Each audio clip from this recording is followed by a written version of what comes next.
July 11th, 1968.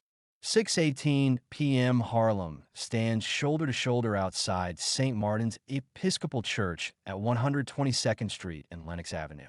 Today, they are burying Bumpy Johnson. The police are posted everywhere as if expecting a riot. Patrolmen at street level, rifle barrels glinting from rooftops across the way. A man in a clean dark suit slips through the mourners and reaches for the woman walking in Bumpy's shadow. Quick, quiet, surgical. He is counting on grief to make everyone look away. But Frank Lucas doesn't look away. Instead of burying the problem, Frank drags it into the light where everyone can see it, including the cops who have been praying for an excuse to intervene. Two Harlems stand on that sidewalk at the same time. The Harlem that came to say goodbye to a neighborhood legend, and the Harlem that came to see what happens when a legend is gone. Bumpy Johnson died 4 days earlier, July 7th, collapsing late at night at Wells Restaurant in front of a plate of food and a cup of coffee. An entire era collapsed with him. The street didn't stop to mourn, it stopped to measure the vacuum. And on July 11th, outside this church, that vacuum has grown teeth. Frank Lucas is not the loudest in the crowd. He's not the biggest. He isn't the one people point at. He is the one standing a half step off the main line, watching the angles, the pockets, the hands.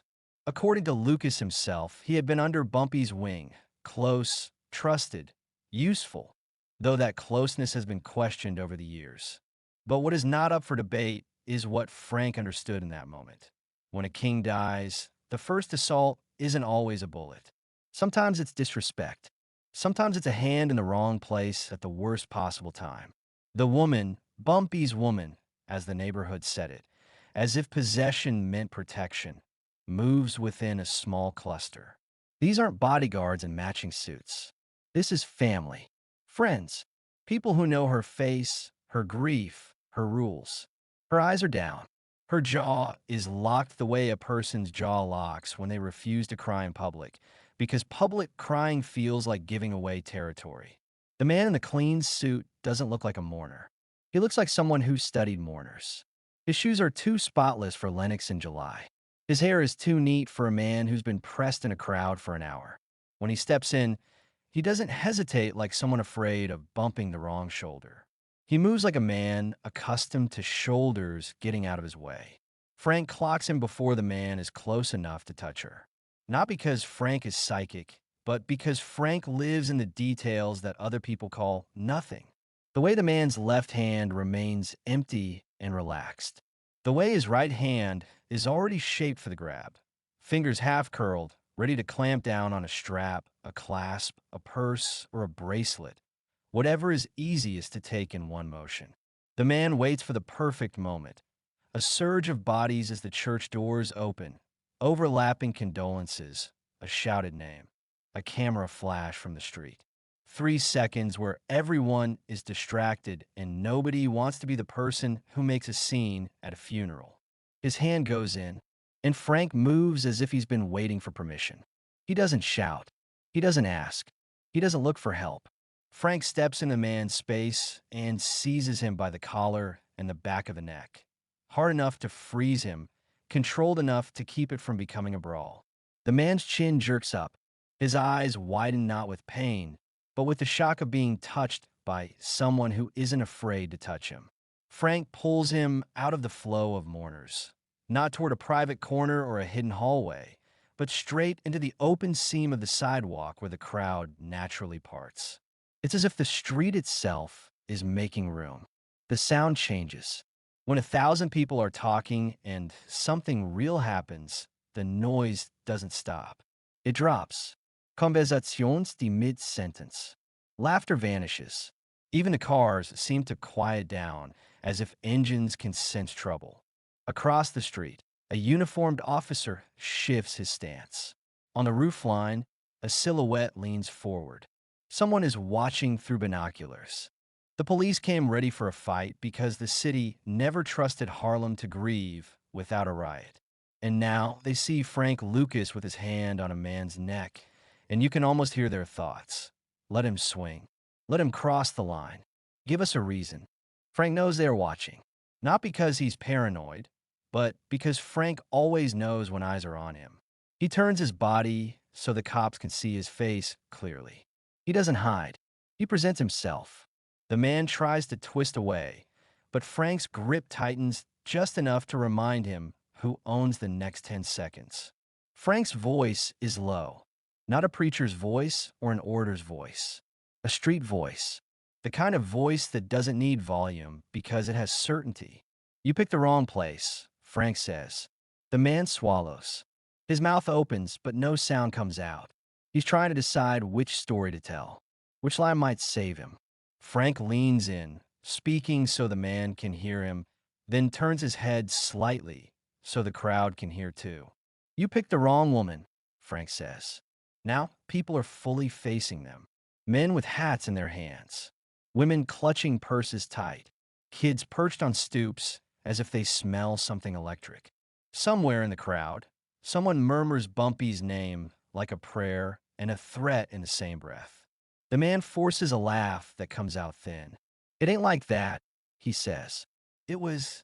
Frank interrupts with a short, sharp movement. More a correction than a beating. A sudden jolt that makes the man's words die in his throat. No blood. No spectacle of injury. Just control. The message is simple. You don't get to talk over Frank today. Frank keeps his eyes on him. It is exactly like that. The man's gaze flicks to the police, like a drowning swimmer looking for a lifeguard. He thinks the badge is safety. He thinks the city's rules apply here. Frank follows his glance and smiles without warmth. Don't look at them, he tells him. They ain't here for you. That lands like a stone in water. Because it's true. The cops aren't here to protect some unknown man in a suit. They are here to protect themselves from Harlem and to catch Harlem slipping. They are here to take a mental picture of who stands where now that Bumpy is gone. Frank loosens his grip just enough to force the man to stand on his own feet. And then Frank raises his voice, not a shout, but loud enough to carry. This here, Frank says, sweeping his gaze across the mourners, this ain't a market. This ain't a corner. This ain't your little game. The crowd stays silent, but it's a living silence, the kind that presses forward, hungry. Frank can feel it. He's feeding it. This is a funeral, he says. This is Bumpy's day. And I don't care where you're from. I don't care who you think you're with. Nobody steals in front of the dead. The man's face tightens. He's angry now, embarrassed. An embarrassment in that kind of man often turns into something uglier. He spits out a line like it's supposed to be a shield. You don't know who you're putting your hands on. Frank's eyes narrow. I know exactly who you are. The man's hand, trembling slightly, tries to adjust his lapel. And that's when Frank sees the tiny detail that shouldn't be there. A small pin, pale against the dark fabric. It isn't obvious unless you're looking for it, like a private joke. A small symbol for those who recognize their own. The ghost of a hood, an outline that makes Frank's stomach go cold. Maybe it's real. Maybe it's a dare. Maybe it's meant to start a rumor. Harlem runs on rumors the way lungs run on air. Frank steps closer, so only the man hears him for a moment. You came to Harlem wearing that. Frank asks softly.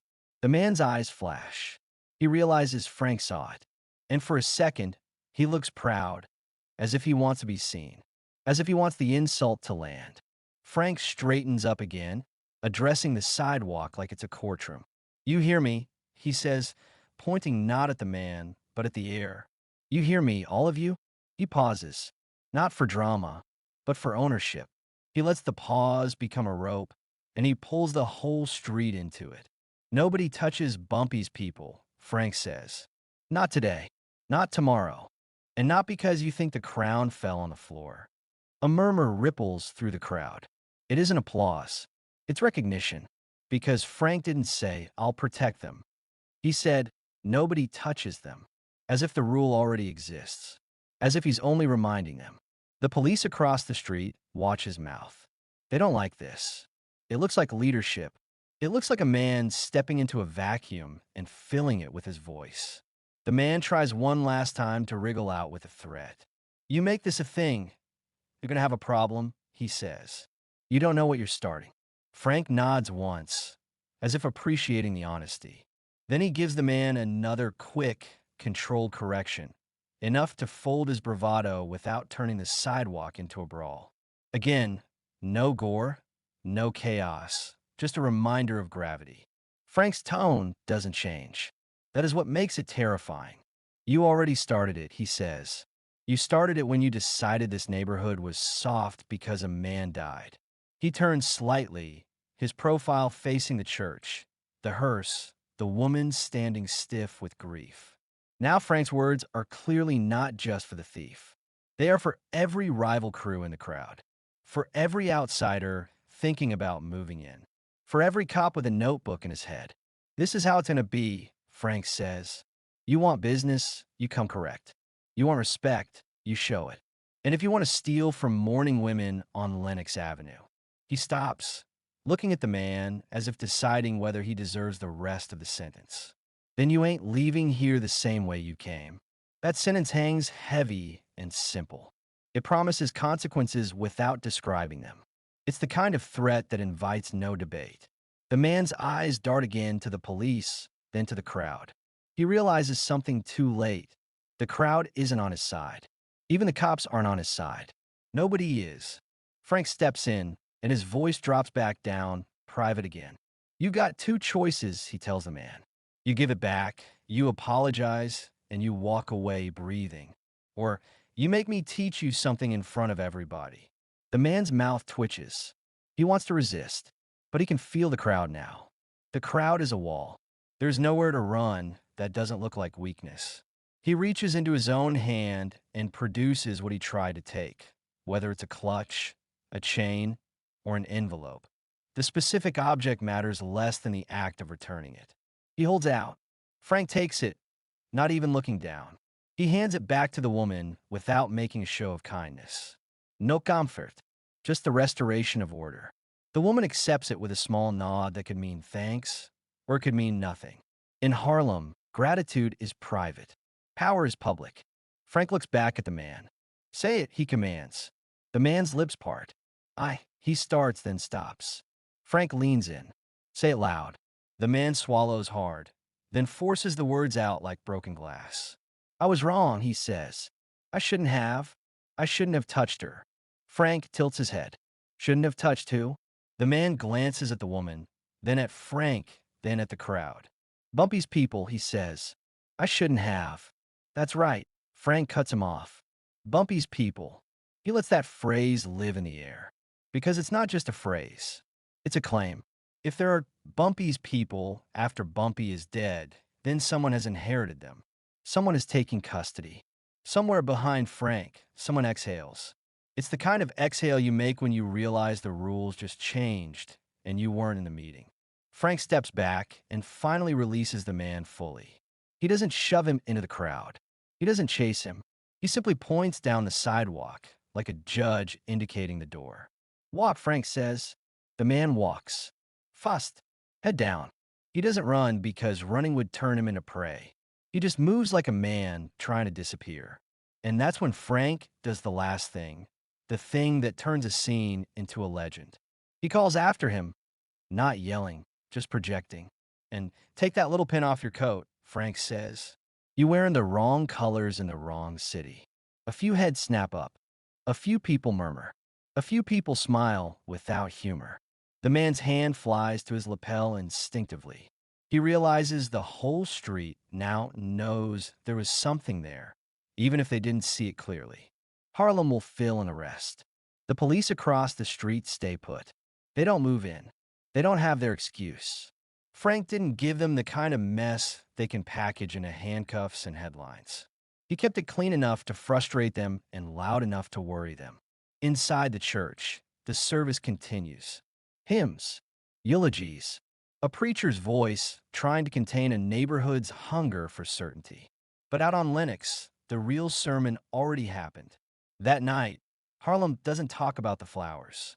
Harlem doesn't talk about the choir. Harlem talks about the moment a man got grabbed by the collar in front of God, the dead, and the NYPD, and the street didn't blink. Harlem also talks about what Frank didn't do. He didn't look for permission. He didn't look for approval. He didn't wait for an older man to nod. He didn't flinch under the cop's eyes. In a neighborhood that has spent a lifetime being watched, not flinching is a kind of violence all its own. By morning, the story has already mutated the way street stories always do. In one version, the thief had a blade. In another, he had friends. In another, he whispered a name, an Italian name, like it was supposed to make Frank step back. In another, Frank leaned close and said something so cold the man nearly fainted. But all versions keep the same spine. Frank Lucas put rules on the sidewalk the day Bumpy went into the ground. And rules are what kings do. A week after the funeral, the invitations start arriving in the way invitations arrive in that world. Through third mouths, through quiet intermediaries, through a man you don't know leaning in at the right time in the right place. There is no paper. There is no RSVP. There is a message. Somebody wants to talk. Frank doesn't go alone. He never goes alone. He takes one trusted man and leaves two others on the street, watching the mirrors, watching the doorways, watching the cars that circle too slowly.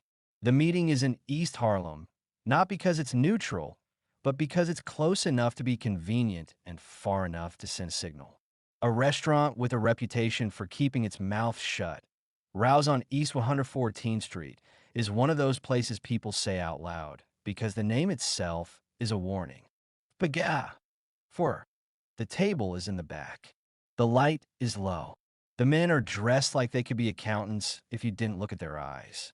Frank sits down and doesn't touch the water glass. An older Italian man speaks first. Not a boss, not the top, but someone trusted enough to do the talking. His voice is calm, with the kind of politeness that feels like a blade wrapped in velvet. "We heard what happened at the church," he says. Frank doesn't deny it. Denial is for people who are ashamed. Frank is not ashamed. "We heard you kept it under control," the man continues. "Under the police." Frank finally speaks. "It was a funeral," he says. "I didn't come to entertain the city." The Italian man smiles. "That's exactly what we liked," he says.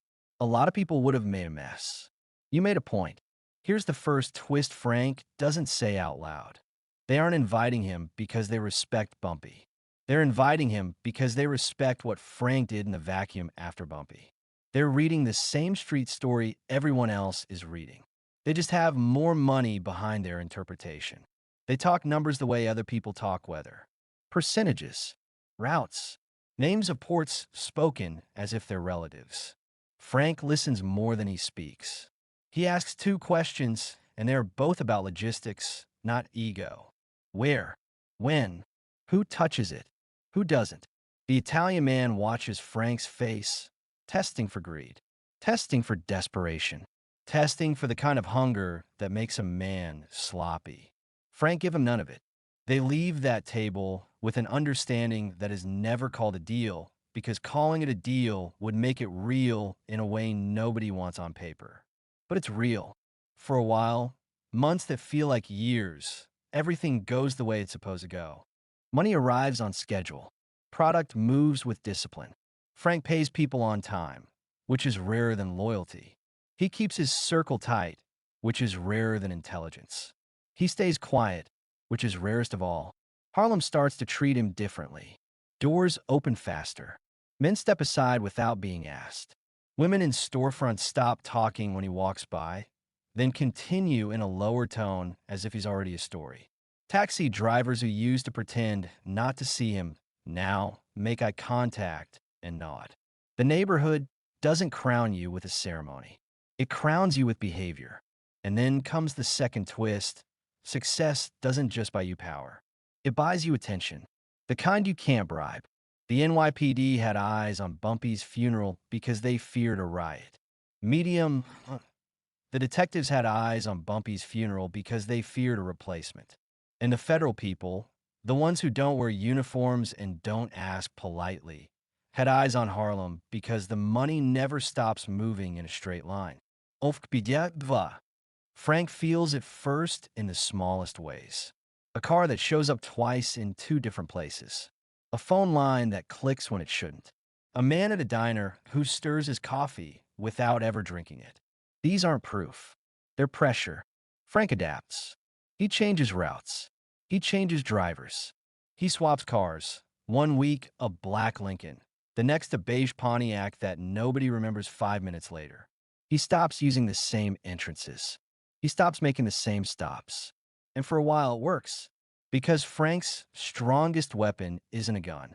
It's patience. It's the ability to live inside inconvenience while other men demand comfort. Then comes the mistake. It isn't a dramatic mistake. It isn't Frank getting drunk and bragging. It isn't a Hollywood slip. It's something smaller and more believable. Trust placed in the wrong person at the wrong time. A man in Frank's circle, someone who has been around long enough to be considered safe, gets squeezed. Maybe it's a gambling debt. Maybe it's a girlfriend picked up on a petty charge. Maybe it's a brother who needs a job. The reason almost doesn't matter because pressure finds cracks the way water does. The man starts talking, not in full sentences, not confessionally, just little pieces. The kind of pieces a skilled investigator can stitch into a rope. At first, Frank doesn't know. He feels the world shifting, but he can't see the hand doing it. That's the worst kind of danger. A danger without a face. The first raid doesn't hit Frank's front door. That would be too obvious. It hits a peripheral spot, an apartment used once a month, a stash point nobody important sleeps in, a car that's supposed to be clean. The police come in hard and fast, then leave just as fast. It's not about what they get. It's about what they learn. Frank hears about it within an hour. A call, short and sharp. They hit the place. Frank's reply is even shorter. Who got grabbed? Nobody. That should be relief. It isn't. It means the police didn't come for arrests. They came for reconnaissance. The second raid is tighter. The third raid is synchronized. Different precincts, different units, like somebody finally got everyone on the same page. It's not just harassment. It's strategy. The net is being measured. Frank starts cutting loose, ends with a coldness that scares even his own people. He stops answering certain calls. He stops letting certain men ride with him. He stops taking meetings he would have taken a month ago. The Italians notice too. In their world, paranoia is normal. But sudden paranoia is a warning sign. It means the air is changing. An Italian intermediary pulls Frank aside one night and speaks in a low tone. "You got heat," he says, not accusing, just stating a weather report. Frank doesn't deny it. "Heat comes with the kitchen," he says. The Italian man's eyes stay calm. "Yeah," he says, "but sometimes you gotta step out the kitchen before you burn down the whole building." That's the first time Frank feels the ground shift under his feet in a way he can't correct with discipline. Because the Italians aren't family. They're allies. And allies don't drown for you. They step back and let you drown alone if it saves them. Another week passes. Then another. Frank tries to plug the leak without knowing where it is. He tests people with questions that sound casual but aren't. He watches faces when names are mentioned. He notices who flinches at the wrong time. And then, one afternoon, he walks into a room and finds the cracks staring back at him. The man he trusted has that hollow-eyed look. The look of someone who's been up all night, not sleeping. The look of someone carrying a secret too heavy for his own spine. Frank doesn't explode. He doesn't rant.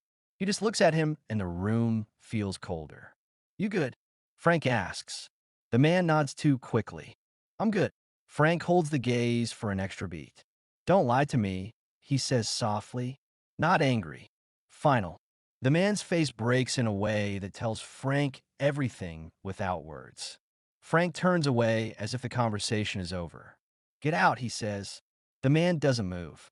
"Frank." Frank's head snaps back. His eyes are flat. "Get out." The man leaves, and Frank knows that whatever damage is done is already done. You can't unsay words to a cop. You can't undraw a map once it's in someone else's hands. From that moment on, the story stops being about building an empire and becomes about surviving one. The raids accelerate. The sentences in Frank's world get shorter. Plans get revised mid-sentence. Meetings become glances. Trust becomes a luxury nobody can afford. One night, just after midnight. Frank sits in a car parked half a block off Lenox and watches an unmarked sedan idle at the corner. The sedan's engine is running, but the driver never looks down at a newspaper, never lights a cigarette, never does the normal human things people do when they're bored. The driver is too still. Frank watches for 7 minutes, then 8. He doesn't move. He doesn't blink. He lets the other man be the one who flinches. The sedan finally rolls forward, slow, controlled. It doesn't follow Frank's car because Frank's car doesn't move.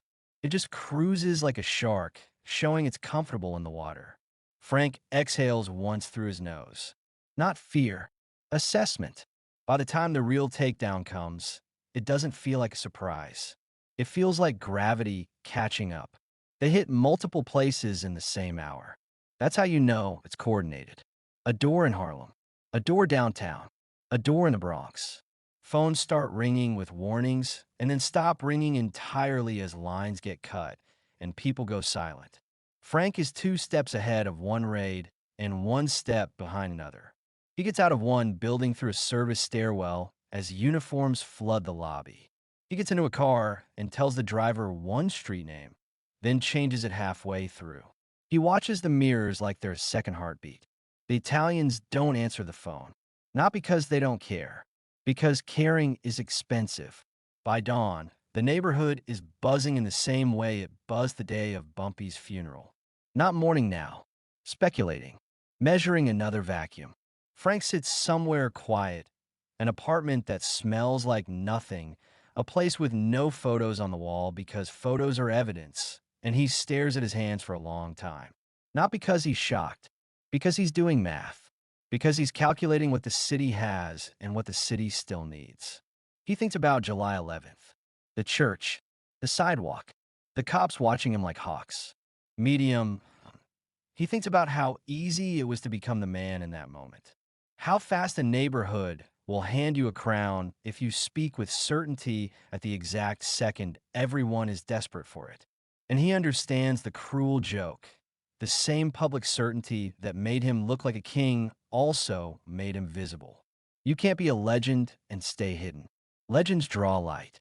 Light draws eyes. Eyes draw cases. In Harlem, people will tell the funeral story for years. They'll tell in barbershops and back rooms and on summer stoops with sweating cans of beer. They'll keep the part where Frank didn't flinch. They'll keep the part where the thief's confidence collapsed. They'll keep the part where the cops had to watch and swallow their frustration. They won't always tell the ending the same way. Endings never survive the street intact. But the aftertaste stays the same, cold on the tongue. Bumpy died at Wells Restaurant on July 7th. And 4 days later, on Lenox, the neighborhood watched a new kind of power step forward. Not louder, not kinder, just more certain. Yeah. And once you show a city you can control a crowd in broad daylight, the city will never stop trying to control you back.